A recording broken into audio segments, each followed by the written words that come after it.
I'm Elizabeth and I'm here to talk about books. Today I'm wrapping up Non-Fiction November, a reading initiative where the main goal is to read more non-fiction than you would normally do in a month.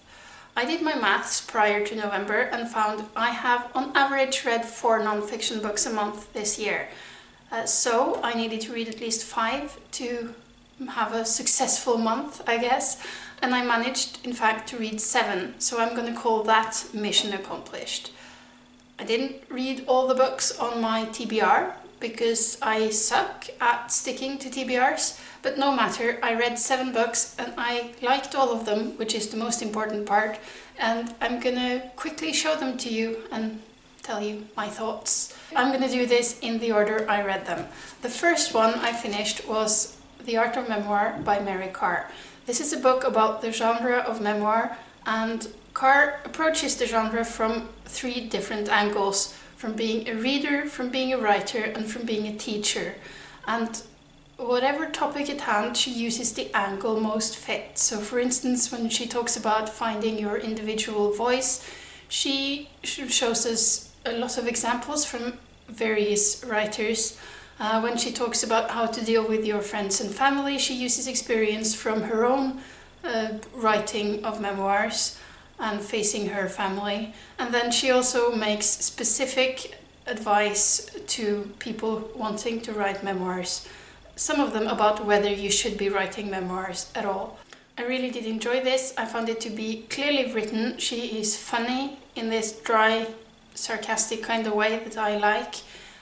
It's very inspirational. It made me want to read all of the things, and it made me want to write, though not necessarily a memoir, because I don't think that's my genre, but I haven't felt the urge to write in a long time, so I'm grateful for this book making me want to do that. And yes, as I said in my TBR video, this does come with a 6-page list of memoirs that she recommends, and I might have bought a few of those already.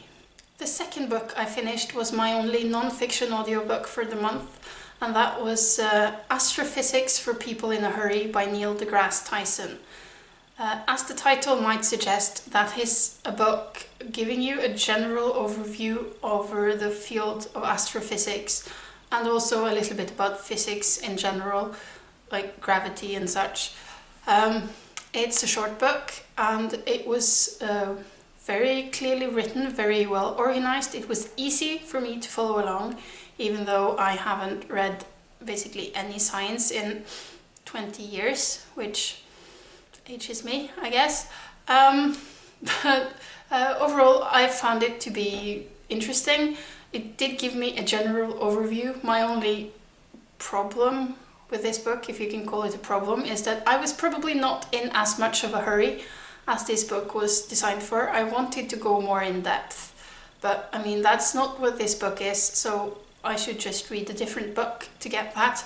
And in general, I will say that I do enjoy books like this that gives you like a general structure of a field. I find when I'm going into new things, this is a very good place to start, because it gives you a framework to attach new information to when you read more in-depth works later on.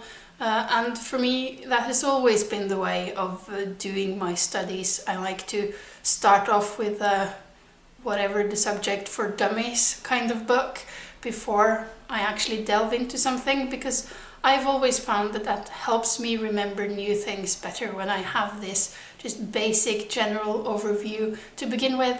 And this book provided just that. So if you know nothing and want to know a little bit, I would recommend reading this. It was worth my time. The third book I finished was The Sixth Extinction by Elizabeth Kolbert. This is a book about how we are currently in the midst of a big mass extinction of species on our planet, and how this period is the 6th of its kind. I mean, the title kind of gives that away. This is an important book because it tells us stuff that we kind of already knows, but we haven't necessarily thought about this in a systematic matter like this book provides. And when I say we, I of course mean I. but I mean, I don't want to take the blame on my own, so I say we. She talks about the previous 5 mass extinctions and about the causes of them, and then about this one that we're currently in the midst of that is actually caused by human beings, and the first that is caused by human beings. And it's not necessarily just the climate crisis and stuff like that. It goes back to the dawn of humanity and how humans have just pushed other species out of being just by taking up the space. But it happens more rapidly now with people and goods moving all over the world, bringing diseases and stuff with it, bringing things into contact that wasn't meant to be in contact, that doesn't have defenses against each other, and also the climate. Of course, the climate crisis is part of this.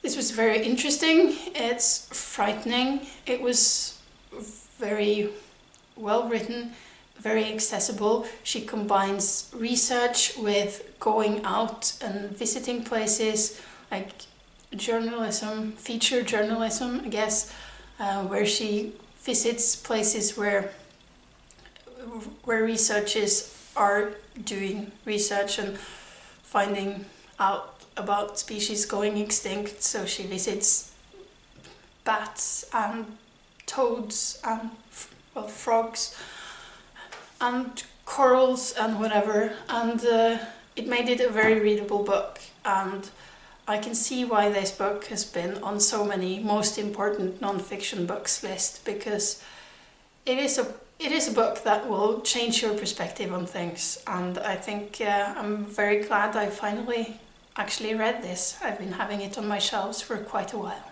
The next book I finished was At the Existentialist Cafe, Freedom, Being and Apricot Cocktails by Sarah Bakewell. And this was a bit of a cheat because I actually started this book at the beginning of October, and I read half of it in October and finished it off in November, because this was the kind of book that took me a while, that I needed to read in smaller chunks to be able to digest the information it gives.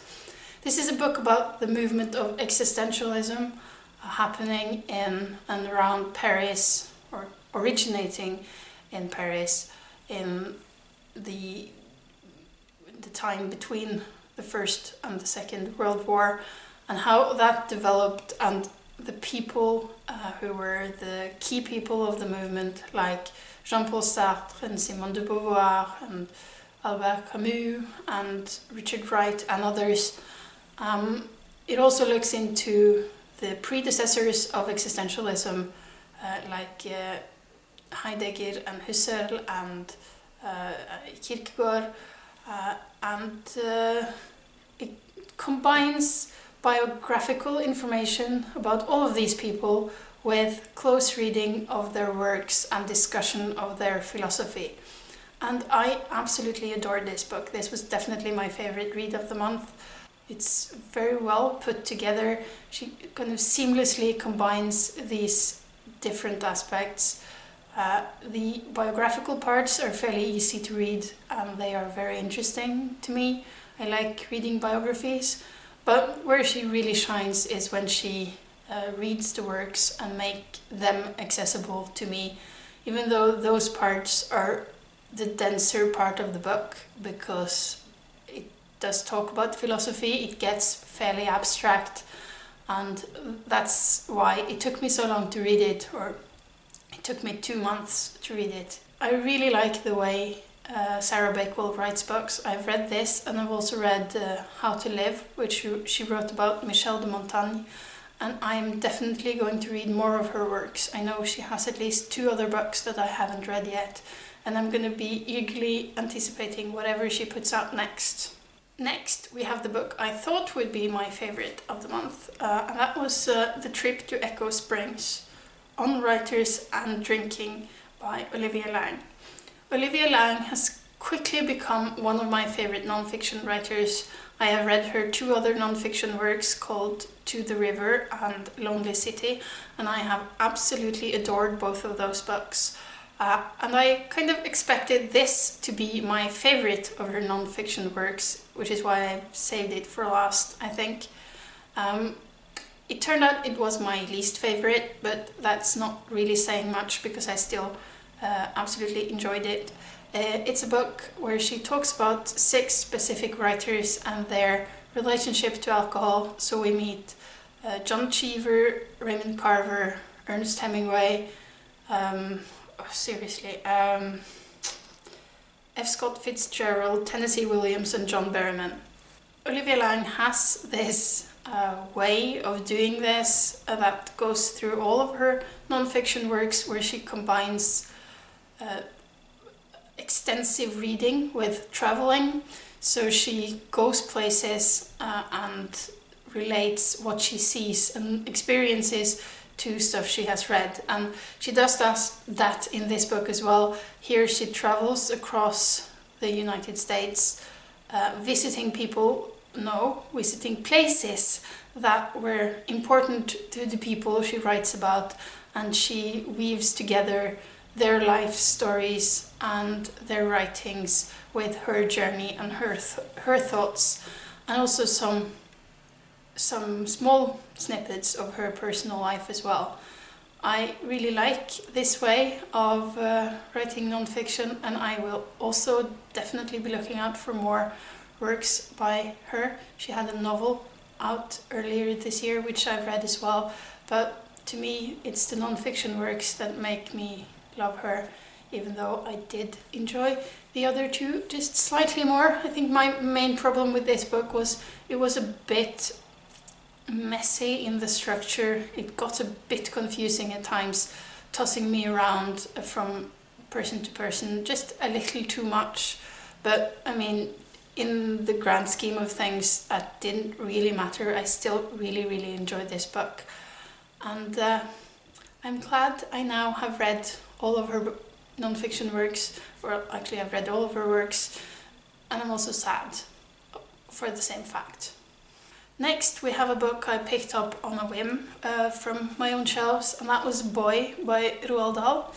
I can't believe I haven't read this already. This is his memoir of his childhood. He doesn't call it a memoir because he says autobiographies are boring, but it still is. It's written for children, so the language and the way he's talking about things is influenced by that. But that doesn't mean it wasn't a good read, because it certainly was. He writes about his childhood. You can see some of the inspirations from his later works. But for instance, you hear some stories about rats that definitely made me think about the witches. And you hear a lot about brutality met at British boarding schools. That sort of explains his whole relationships to adults through all of his children's works. I loved Roald Dahl as a child. I still do, and now I have finally read this. I can't believe it has taken me this many years to finish this book.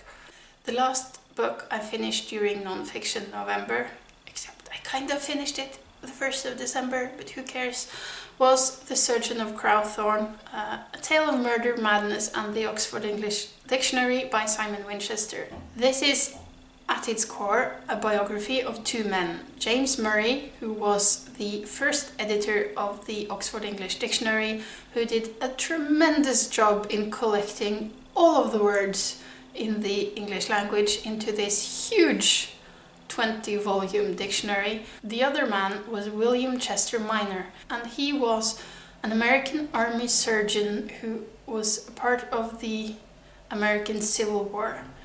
And after the war, he struggled with some mental health issues, and he went to England, where he murdered a man because of paranoid illusions, and he was put away at an asylum where he spent almost the rest of his life. But he got some privileges in his cell. He basically had 2 cells, and he turned one of them into a library, and from this place he made a huge contribution to the first edition of the Oxford English Dictionary by providing them with thousands upon thousands of quotations showing words in use.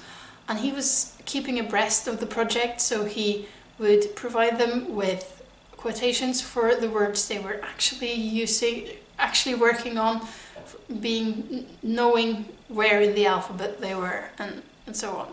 Both of these men were very important for the work with the dictionary, and I think the author of this book is obviously very into the Oxford English Dictionary, and he uses these two men and their stories to make the story of creating a dictionary a sellable one, which he apparently succeeded with, because this book is branded as a #1 bestseller, and I'm guessing the murder and mayhem helped in that.